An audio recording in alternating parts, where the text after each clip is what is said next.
Learn how to read, write, and communicate in Hausa language like a native speaker wherever you are around the world. Through the program, teach yourself Hausa language, coming to you from Rumbun Ilimi with me, Abubakar Muhammad Tsangarwa.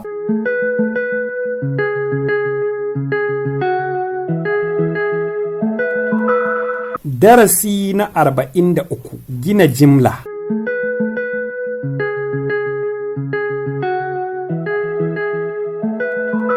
Kalmomi: kafintanci, carpentry, kafinta, carpenter, kusa, nail, katako, wood, kujera, chair, gado, bed,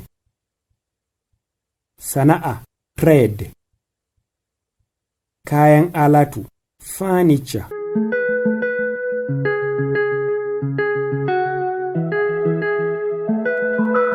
Misalai a cikin jimloli. Examples in sentences.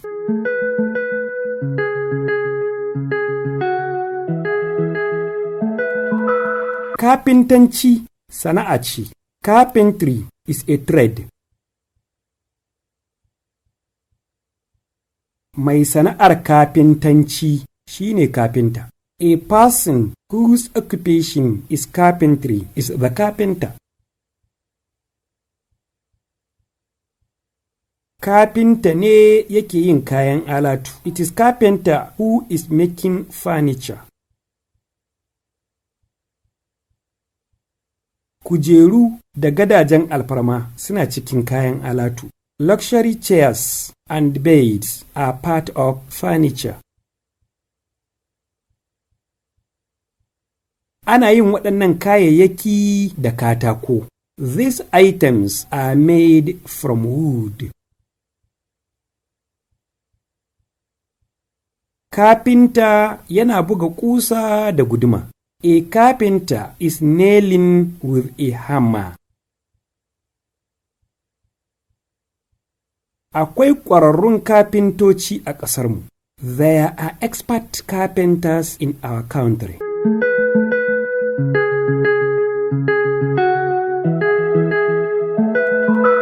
My good students, thank you for joining this class. If you enjoy this lesson, please subscribe the channel, like and share it to make it more beneficial to many people around the world. Remember to visit https://lumbunilimi.com.ng or click the link below this video to download the exercises pages.